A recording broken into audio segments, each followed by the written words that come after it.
Le film d'aujourd'hui commence avec une fille nommée Frank. On la voit sur un ring de combat cherchant un homme appelé Jack, mais dès qu'elle voit Jack, il se retire en voyant qu'il doit affronter un autre combattant nommé Dalton. Il est évident que tout le monde a très peur de Dalton, ce qui lui donne une réputation de combattant redoutable. Après avoir quitté l'arène, Jack s'est fait poignarder par un homme en colère qui l'accusait de lui avoir fait perdre 50 dollars. Après l'avoir poignardé, l'homme s'enfuit. Frank trouve Dalton et lui propose de travailler pour elle comme garde du corps dans son bar en échange de 5000 dollars par semaine, soit 200 000 dollars par mois. Bien que ce soit une somme importante, Dalton refuse l'offre avant qu'il ne parte. Frank écrit son numéro sur un bout de papier et lui demande de l'appeler s'il change d'avis un jour. Après avoir pris le numéro, Dalton part en voiture pour rejoindre la gare, mais il tente de se suicider.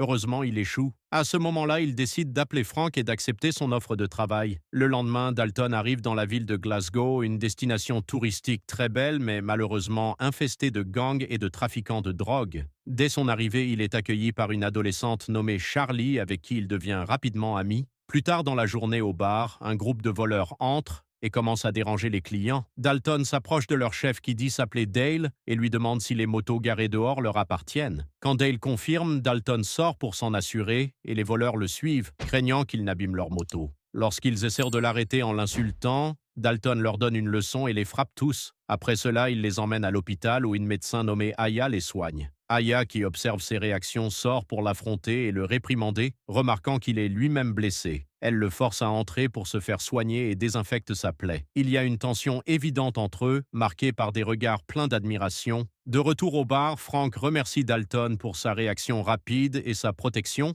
lui remet son premier salaire et lui propose de dormir sur son bateau jusqu'à ce qu'il trouve un autre endroit où vivre. Elle l'a averti du crocodile féroce qui vit dans la rivière. Dans la scène suivante, Dalton fait un cauchemar où il se voit sur un ring de lutte. Soudain, il se réveille en sursaut à cause de Laura, une employée du bar qui lui apporte son petit déjeuner. La première chose qu'il fait après s'être réveillé est d'aller acheter un livre dans la librairie de Charlie. Pendant ce temps, Charlie voit un groupe de criminels casser les vitres du magasin d'en face. Elle sort sans peur, leur crie dessus et leur demande de partir. Il rit d'elle, mais avant qu'ils ne s'approchent, il remarque Dalton debout derrière elle. Pris de peur, il s'enfuit immédiatement. Après cet incident, Dalton s'assied à côté de Charlie et apprend que sa situation financière est difficile. Son père doit travailler un deuxième emploi pour subvenir à leurs besoins, ce qui a également empêché Charlie de poursuivre ses études. Pour la première fois, on voit Ben, le chef de gang de la ville. Ces hommes viennent lui raconter ce que Dalton a fait en ville. Ben leur ordonne de le trouver quoi qu'il en coûte. Dalton continue de protéger le bar et la région tout entière. Chaque jour, il affronte des groupes de criminels. Il enseigne également aux jeunes du bar comment frapper les délinquants au bon endroit pour les maîtriser et les expulser. Un soir, il remarque Ben et ses hommes qu'il observe de loin, mais il les ignore et va dormir. Malheureusement, il fait à nouveau le même cauchemar. Au petit matin, Dalton prend son petit déjeuner dans un restaurant où il tombe sur Aya, par hasard. Aya le salue et lui conseille d'être prudent dans ses relations avec les habitants car ils sont un peu agressifs. Elle lui explique aussi que la police n'est pas très coopérative avec les citoyens car elle est corrompue et craint les gangs. Ils discutent ensuite un peu des huîtres, des différents types de poissons et des livres préférés de chacun. On sent naître entre eux une admiration et une affection mutuelle. Plus tard dans la journée, Dalton se rend au bureau de Frank et lui demande qui est la personne sur la photo posée sur son bureau. Frank lui répond que c'est son père qu'il était très dur avec elle et qu'elle a été soulagée lorsqu'il est mort. Elle ajoute que la seule bonne chose qu'il a faite dans sa vie a été de construire le bar qu'elle a hérité après sa mort. À la fin de leur conversation, Frank lui remet son salaire pour la deuxième semaine. Ensuite, Dalton quitte le bar. Dalton remarque qu'une voiture le suit. Juste avant qu'elle ne le percute, il parvient à l'éviter, mais la voiture revient et le heurte, le projetant dans les airs en une fraction de seconde. Malheureusement, il tombe dans la rivière. Juste avant qu'un crocodile ne l'atteigne, il parvient à l'éviter, sort de l'eau et retourne au bateau où il découvre que Dale l'attend. Dès que Dalton entre, Dale pointe une arme sur lui et lui demande pourquoi il refuse de mourir. Dale lui révèle que tout ce qui vient de se passer, y compris l'accident de voiture, était son plan pour faire passer sa mort pour un accident. Alors qu'il est sur le point de tirer, Dalton le frappe, le fait tomber dans la rivière où un crocodile l'attaque et le tue. Le lendemain, un homme de main de Ben arrive et lui dit que le chef veut le voir. Il lui demande de monter dans la voiture sans résistance, sinon il lui tirera dessus. Mais Dalton lui casse un doigt et lui répond que si son chef veut le voir, il n'a qu'à venir le trouver au bar, puis il le laisse partir.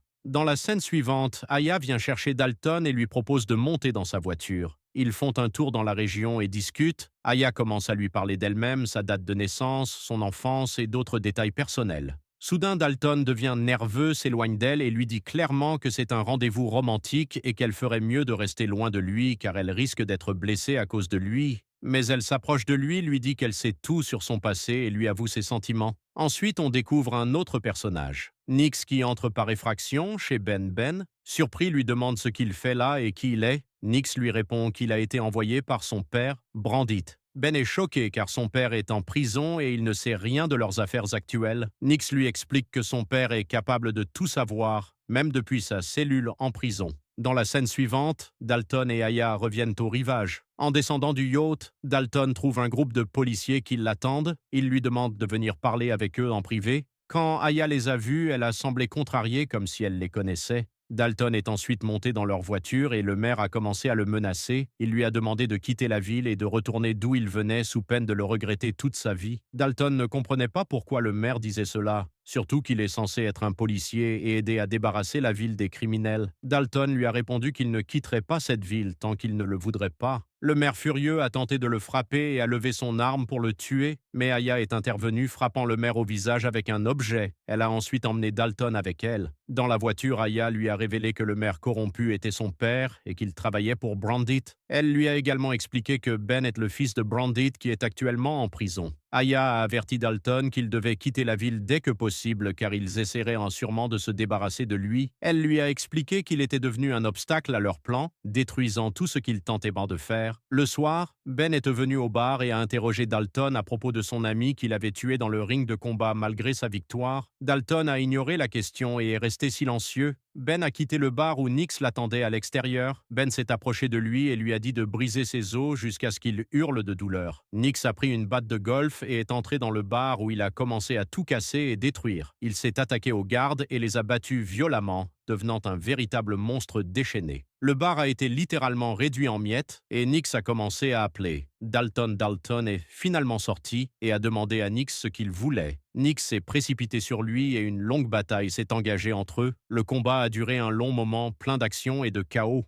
Finalement, Dalton a quitté les lieux, laissant tout derrière lui. Aya l'a vu partir et lui a demandé s'il allait bien, mais il ne lui a pas répondu et est retourné sur son bateau pour soigner ses blessures lui-même. Plus tard, Frankie est venu le voir et lui a expliqué que Brandit faisait tout cela pour s'emparer de son bar, comme il l'avait déjà fait avec les autres bâtiments de la ville. Une fois qu'il aurait pris le contrôle, il prévoyait de démolir toute la ville et de construire un complexe touristique réservé aux riches et aux hommes d'affaires. Frank explique à Dalton que Brandit n'a plus d'argent et qu'il a contracté des prêts auprès de banques et d'hommes d'affaires pour financer la construction de son complexe touristique. Elle demande à Dalton de rester calme et de supporter la situation avec eux, car les banques ne tarderont pas à perdre patience, ce qui obligera Brandit à abandonner ses plans. Cependant, Dalton décide tout de même de partir et lui répond « J'ai peur, mais pas pour moi, pour ce que je pourrais leur faire. » En sortant, il voit que la librairie est en flammes et que les pompiers tentent d'éteindre l'incendie. Il demande où est Charlie et apprend qu'elle est à l'hôpital. Il découvre aussi que l'incendie a été provoqué par Big, un homme de main de Ben Dalton, se rend chez Big et l'accuse d'avoir brûlé la librairie.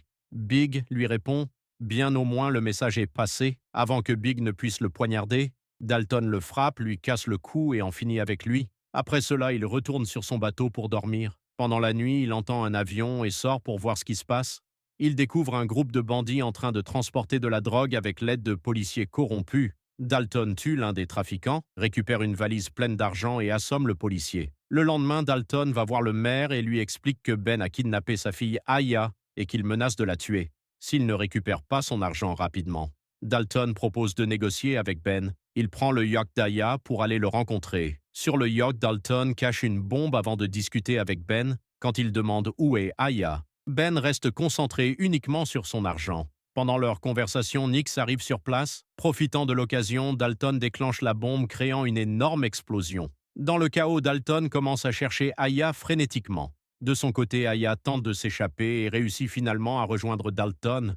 Alors qu'il fuit, Jack, un homme de Ben, tente de tuer Dalton, mais ce dernier parvient à se défendre. Ben réussit à capturer Aya une deuxième fois et s'enfuit avec elle. Dalton élimine Nix lors d'un combat intense. retournant son propre bateau contre lui, et Nix finit par sombrer dans l'eau. Dalton rejoint le yacht de Ben où Aya est retenue. Avec courage, Aya attaque Ben, le frappant plusieurs fois avant que Dalton ne les aide à fuir. Ils sautent tous les deux à l'eau juste avant que le yacht n'explose. Ben survit à l'explosion et réapparaît dans la taverne. Là, il attaque Dalton à nouveau. À ce moment, Nix, qui était supposé mort, arrive aussi et tente de tuer Dalton. Un combat féroce s'ensuit ressemblant à une véritable scène d'arène de combat. À la fin, Nix attrape un pieu en bois pointu et poignarde Dalton une deuxième fois au même endroit, puis il appelle Ben et lui dit « Tue-le, achève-le !» Nix s'approche pour exécuter Dalton, mais contre toute attente. Dalton se retourne et poignarde Nix plusieurs fois, le tuant sur place. Ben, choqué, est également éliminé par Dalton. Lorsqu'Aya arrive, elle est horrifiée par la scène. Avec son père, elle supplie Dalton de quitter la ville et de partir rapidement. Dalton accepte, se prépare à partir et alors qu'il s'apprête à monter dans le bus, Charlie arrive pour lui dire au revoir. Plus tard, le père de Charlie entre dans la librairie et découvre que Dalton leur a laissé une valise pleine d'argent pour qu'ils puissent recommencer leur vie, sachant à quel point leur situation financière était difficile.